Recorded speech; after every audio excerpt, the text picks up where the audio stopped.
curious, why did you authorize the CIA to go into Venezuela? And is there more information you can share about these strikes on the alleged... Well, I can't do that, but I authorized for two reasons, really. Number one, they have emptied their prisons into the United States of America. And the other thing are drugs. We have a lot of drugs coming in from Venezuela. Yo puedo decir 7 semanas. I can say, 7 weeks after this vulgar false narrative, after this lurking threat, after the psychological war, Venezuela today has more power to defend itself. Venezuela today is firmer, fuller, and more united than ever. We have generated a powerful national union. The United States has been trying to overthrow the Venezuelan government for more than 20 years. CIA have authority to take out Maduro? Oh, I don't want to answer a question like that. That was Donald Trump, the President of the United States of America, confirming that he has authorized a covert operation in Venezuela by America's Foreign Intelligence Agency, the CIA. The self-proclaimed President of Peace seems intent on removing Venezuelan President Nicolás Maduro from power by hook or crook. While what happens to Trump's mission Venezuela will be decided in the months to come, this isn't the first time the U.S. and its notorious intel agency, the CIA, have been involved in Latin America. In this episode of HT In Depth, we dive deeper into the U.S.-orchestrated coups and assassination plots across Latin American countries, and why Trump is going after Venezuela now.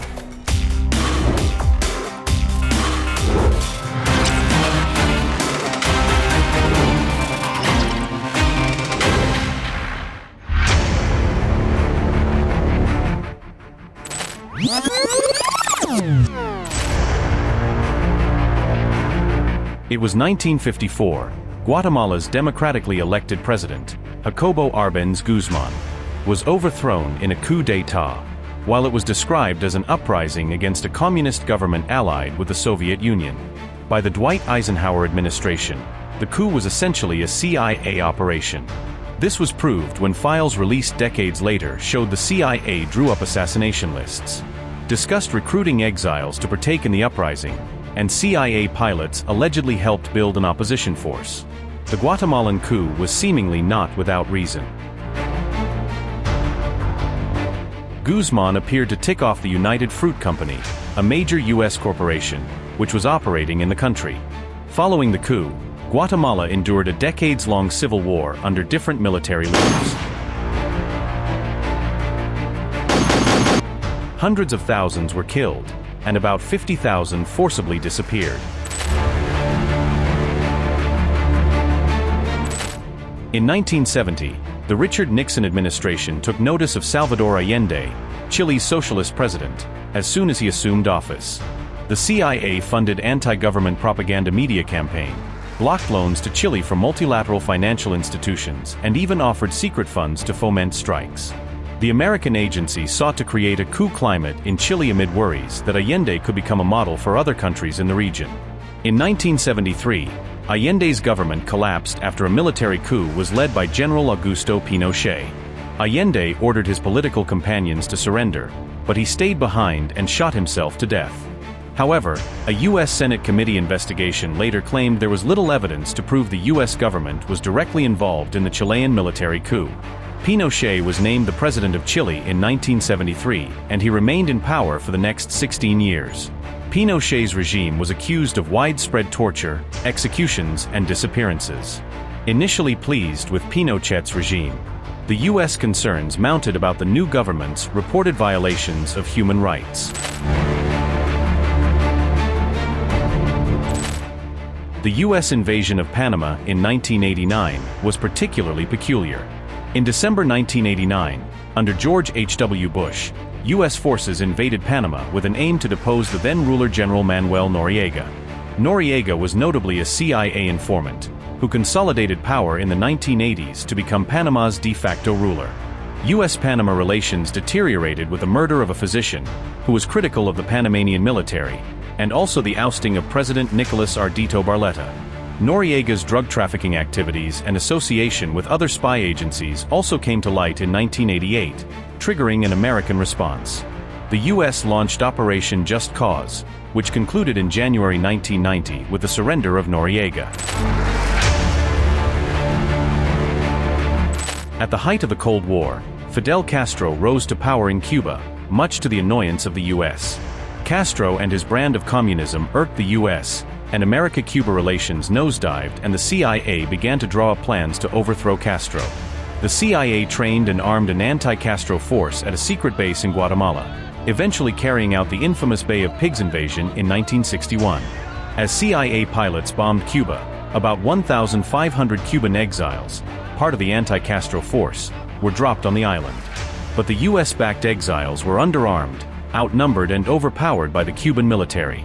Cuba's army captured the majority of the exiles in the failed invasion. A review into the CIA mission showed how underprepared the agency really was, as nearly none of the CIA operatives involved spoke Spanish. The review also said, and I quote, "The agency went forward without knowing precisely what it was doing." However, the U.S. remained adamant to throw Castro out of power, and the strategy changed to assassination attempts.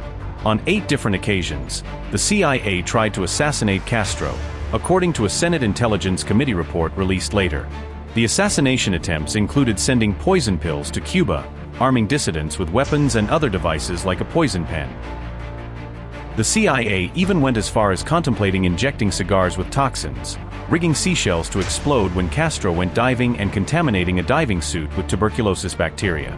With all CIA attempts against Castro failing, new U.S. President John F. Kennedy came up with a new plan for Cuba, codenamed Operation Mongoose. The Pentagon and the CIA jointly conducted Op Mongoose, consisting of political, military, and intelligence activities to destabilize Castro's government. Parallelly, U.S. intel reports indicated expanded arms shipments from the Soviet Union to Cuba. Castro's Cuba remained one of the key points of contention between the U.S. and the USSR, which peaked during the 13-day-long Cuban Missile Crisis. In 1966, Castro's right-hand man Che Guevara arrived in Bolivia with the aim to carry forward their revolution from Cuba. In the rugged hills of Bolivia, he built a small guerrilla army of Cubans, Bolivians, and international volunteers. Their mission was to inspire local peasants and overthrow Bolivia's military government led by President René Barrientos.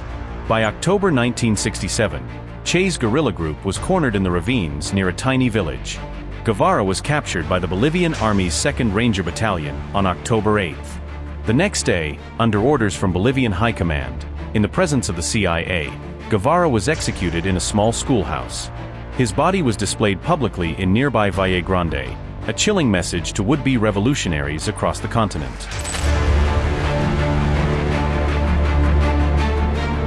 Since he began his 2nd term as U.S. President, Donald Trump has been targeting Venezuelan President Nicolás Maduro.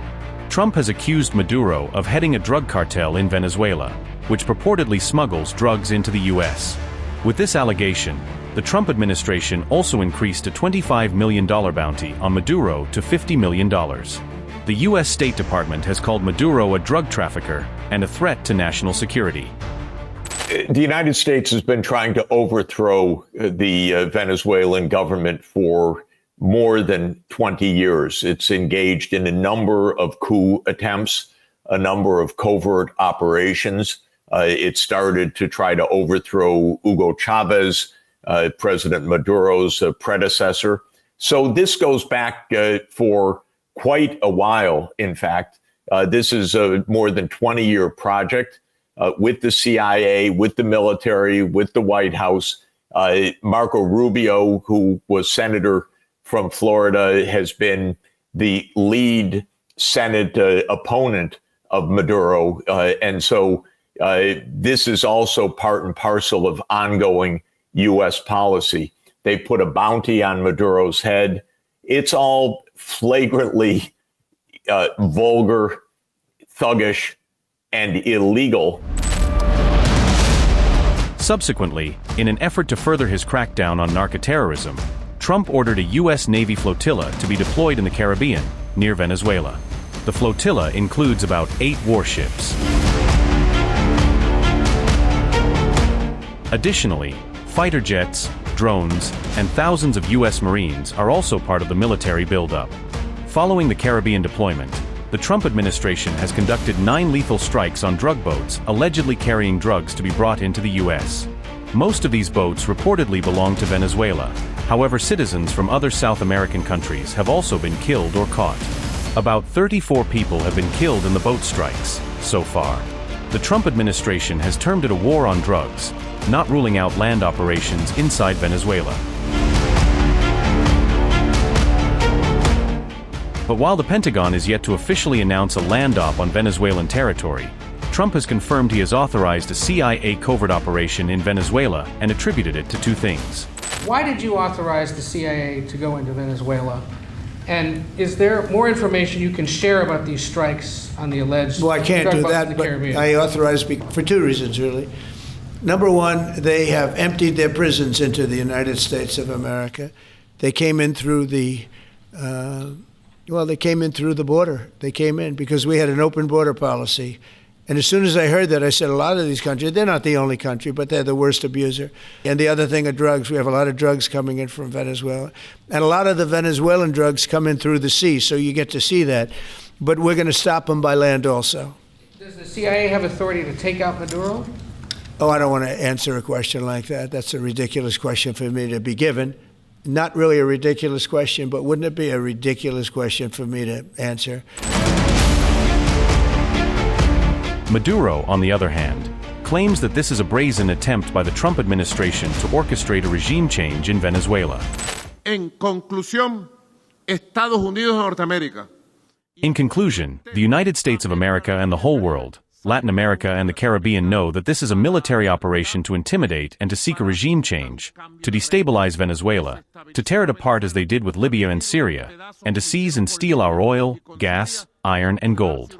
And that has not happened, nor will it happen. Some analysts suggest Trump covets Venezuela's abundant oil, gas, and mineral resources. Additionally, Marco Rubio is a longtime critic of left-wing rulers in Cuba and Nicaragua, and for him, Maduro is unfinished business. While Venezuela is militarily inferior to the U.S., Russia, China, and even Iran may throw a spanner in Trump's plans. Maduro has already been flaunting Russian missiles in his arsenal, warning the U.S. that he will not go down without a fight. Any military force in the world knows the power of the IGLAS, the Russian anti-aircraft missile. And Venezuela has no more and no less than 5,000 IGLAS in key anti-aircraft defense positions to guarantee what? Peace, stability, the tranquility of our people, more than 5,000, and the ranch burning. Those who understood, understood. The IGLAS, to practice launching the IGLAS, and that is not to be taken lightly. The IGLA is one of the most powerful weapons. All eyes are now on whether Trump unleashes the full might of his military power, or will the CIA be able to end Maduro's rule, adding another feather in the cap of the agency's notorious involvement in Latin America?